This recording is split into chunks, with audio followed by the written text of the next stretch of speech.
looking at a woman who was publicly silent for a decade. Obviously, that's changed, but only recently. It was several months ago that I gave my very first major public talk at the Forbes 30 Under 30 Summit. 1,500 brilliant people, all under the age of 30. That meant that in 1998, the oldest among the group were only 14, and the youngest just 4. I joked with them that some might only have heard of me from rap songs. Yes, I'm in rap songs. Almost 40 rap songs. But the night of my speech, a surprising thing happened. At the age of 41, I was hit on by a 27-year-old guy. I know, right? He was charming, and I was flattered, and I declined. You know what his unsuccessful pickup line was? He could make me feel 22 again.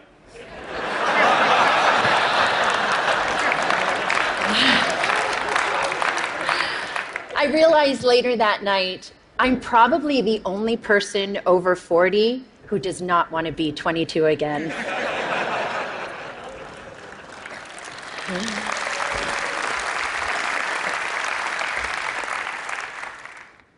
At the age of 22, I fell in love with my boss. And at the age of 24, I learned the devastating consequences.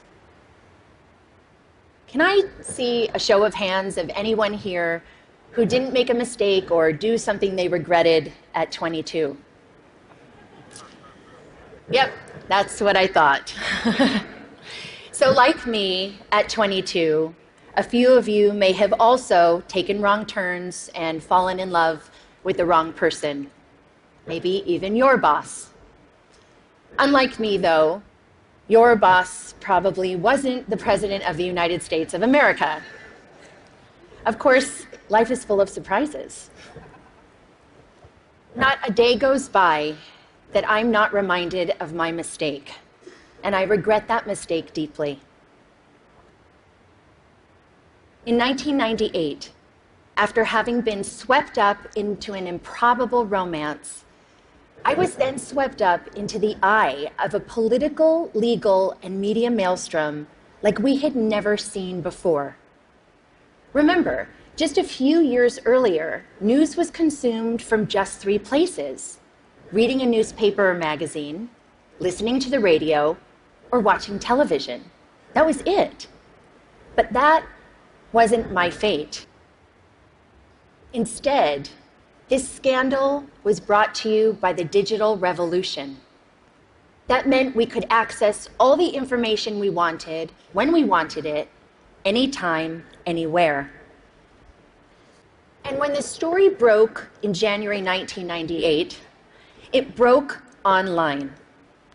It was the first time the traditional news was usurped by the internet for a major news story. A click that reverberated around the world. What that meant for me personally was that overnight, I went from being a completely private figure to a publicly humiliated one worldwide. I was patient zero of losing a personal reputation on a global scale almost instantaneously. This rush to judgment enabled by technology led to mobs of virtual stone throwers. Granted, it was before social media, but people could still comment online, email stories, and of course, email cruel jokes. News sources plastered photos of me all over to sell newspapers, banner ads online, and to keep people tuned to the TV. Do you recall a particular image of me, say, wearing a beret? Now, I admit I made mistakes, especially wearing that beret. But the attention and judgment that I received, not the story, but that I personally received, was unprecedented. I was branded as a tramp, tart, slut, whore, bimbo, and of course, that woman. I was seen by many, but actually known by few. And I get it. It was easy to forget that that woman was dimensional, had a soul, and was once unbroken.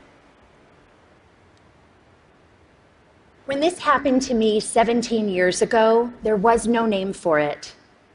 Now we call it cyberbullying and online harassment. Today, I want to share some of my experience with you, talk about how that experience has helped shape my cultural observations, and how I hope my past experience can lead to a change that results in less suffering for others. In 1998, I lost my reputation and my dignity. I lost almost everything, and I almost lost my life. Let me paint a picture for you. It is September of 1998. I'm sitting in a windowless office room inside the Office of the Independent Counsel, underneath humming fluorescent lights. I'm listening to the sound of my voice on surreptitiously taped phone calls that a supposed friend had made the year before. I'm here because I've been legally required to personally authenticate all 20 hours of taped conversation. For the past 8 months, the mysterious content of these tapes has hung like the sword of Damocles over my head. I mean, who can remember what they said a year ago? Scared and mortified, I listen. Listen as I prattle on about the flotsam and jetsam of the day. Listen as I confess my love for the president and, of course, my heartbreak. Listen to my sometimes catty, sometimes churlish, sometimes silly self being cruel, unforgiving, uncouth. Listen deeply, deeply ashamed to the worst version of myself, a self I don't even recognize. A few days later, the Starr Report is released to Congress, and all of those tapes and transcripts, those stolen words, form a part of it. That people can read the transcripts is horrific enough. But a few weeks later, the audio tapes are aired on TV and significant portions made available online. The public humiliation was excruciating. Life was almost unbearable. This was not something that happened with regularity back then in 1998. And by this, I mean the stealing of people's private words, actions, conversations, or photos, and then making them public. Public without consent, public without context, and public without compassion. Fast forward 12 years to 2010, and now social media has been born. The landscape has sadly become much more populated with instances like mine, whether or not someone actually made a mistake, and now it's for both public and private people. The consequences for some have become dire, very dire. I was on the phone with my mom in September of 2010, and we were talking about the news of a young college freshman from Rutgers University named Tyler Clementi. Sweet, sensitive, creative Tyler was secretly webcammed by his roommate while being intimate with another man. When the online world learned of this incident, the ridicule and cyberbullying ignited. A few days later, Tyler jumped from the George Washington Bridge to his death. He was 18. My mom was beside herself about what happened to Tyler and his family, and she was gutted with pain in a way that I just couldn't quite understand. And then eventually I realized she was reliving 1998, reliving a time when she sat by my bed every night. Reliving a time when she made me shower with the bathroom door open. And reliving a time when both of my parents feared that I would be humiliated to death, literally. Today, too many parents haven't had the chance to step in and rescue their loved ones. Too many have learned of their child's suffering and humiliation after it was too late. Tyler's tragic, senseless death was a turning point for me. It served to recontextualize my experiences, and I then began to look at the world of humiliation and bullying around me and see something different. In 1998, we had no way of knowing where this brave new technology called the internet would take us. Since then, it has connected people in unimaginable ways, joining lost siblings, saving lives, launching revolutions. But the darkness, cyberbullying, and slut-shaming that I experienced had mushroomed. Every day online, people, especially young people who are not developmentally equipped to handle this, are so abused and humiliated that they can't imagine living to the next day. And some, tragically, don't. And there's nothing virtual about that. Childline, a UK nonprofit that's focused on helping young people on various issues, released a staggering statistic late last year. From 2012 to 2013, there was an 87% increase in calls and emails related to cyberbullying. A meta-analysis done out of the Netherlands showed that for the first time, cyberbullying was leading to suicidal ideations more significantly than offline bullying.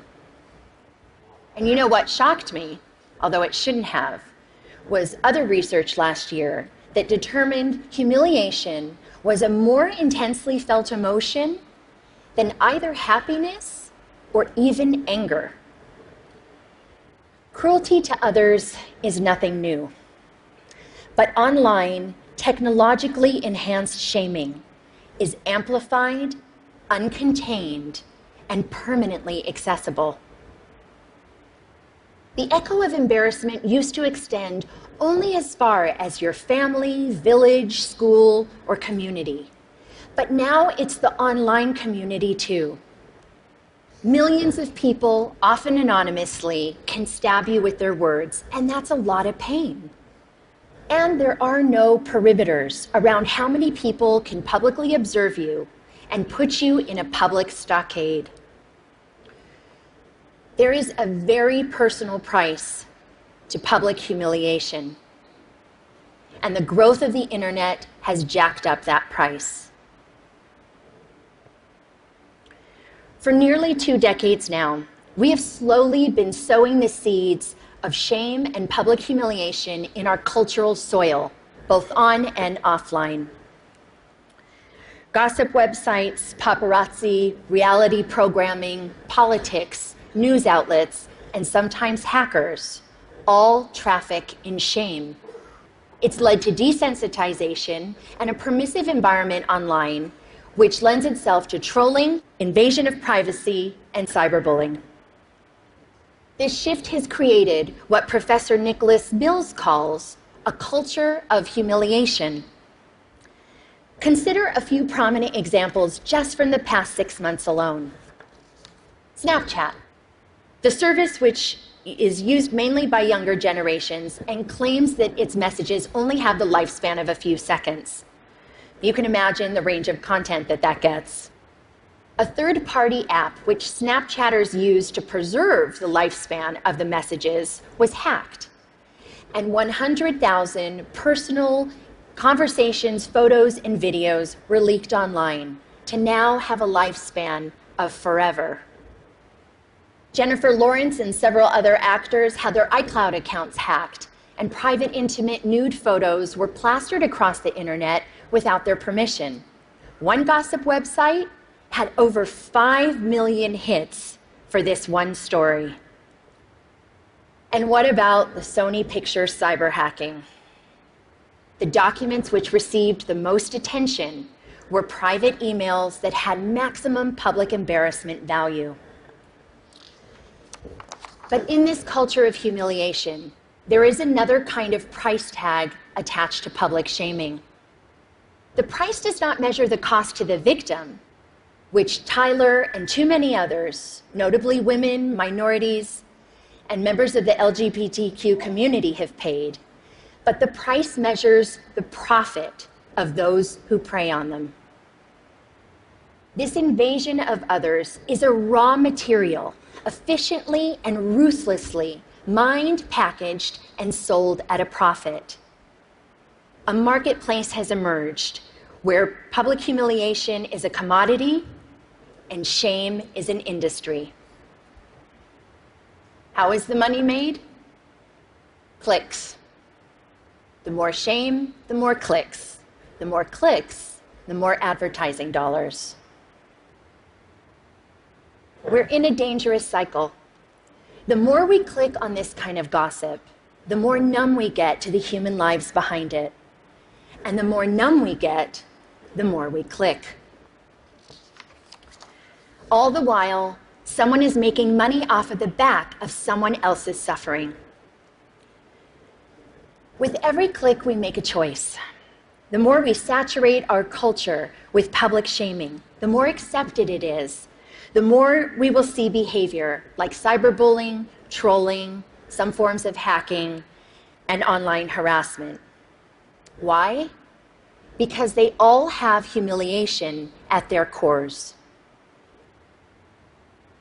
This behavior is a symptom of the culture we've created. Just think about it. Changing behavior begins with evolving beliefs. We've seen that to be true with racism, homophobia, and plenty of other biases today and in the past. As we've changed beliefs about same-sex marriage, more people have been offered equal freedoms. When we began valuing sustainability, more people began to recycle. So as far as our culture of humiliation goes, what we need is a cultural revolution. Public shaming as a blood sport has to stop. And it's time for an intervention on the internet and in our culture. The shift begins with something simple, but it's not easy. We need to return to a long-held value of compassion and empathy. Online, we've got a compassion deficit, an empathy crisis. Researcher Brené Brown said, and I quote, "Shame can't survive empathy. Shame cannot survive empathy." I've seen some very dark days in my life. It was the compassion and empathy from my family, friends, professionals, and sometimes even strangers that saved me. Even empathy from one person can make a difference. The theory of minority influence, proposed by social psychologist Serge Moscovici, says that even in small numbers, when there's consistency over time, change can happen. In the online world, we can foster minority influence by becoming upstanders. To become an upstander means, instead of bystander apathy, we can post a positive comment for someone or report a bullying situation. Trust me, compassionate comments help abate the negativity. We can also counteract the culture by supporting organizations that deal with these kinds of issues, like the Tyler Clementi Foundation in the US. In the UK, there's Anti-Bullying Pro, and in Australia, there's Project Rocket.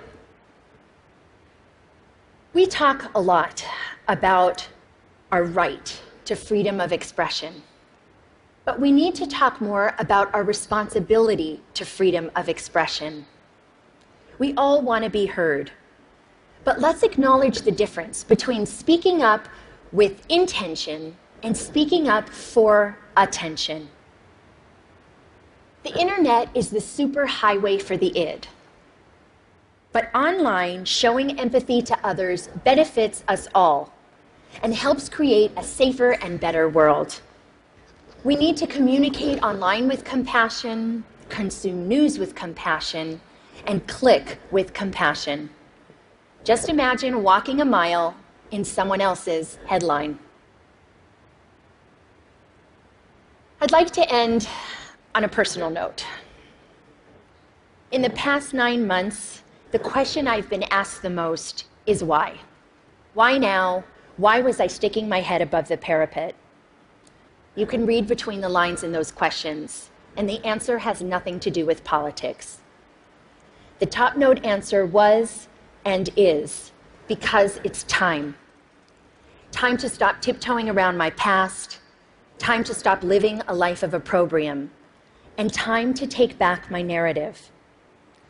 It's also not just about saving myself. Anyone who is suffering from shame and public humiliation needs to know one thing. You can survive it. I know it's hard. It may not be painless, quick, or easy, but you can insist on a different ending to your story. Have compassion for yourself. We all deserve compassion, and to live both online and off in a more compassionate world. Thank you for listening.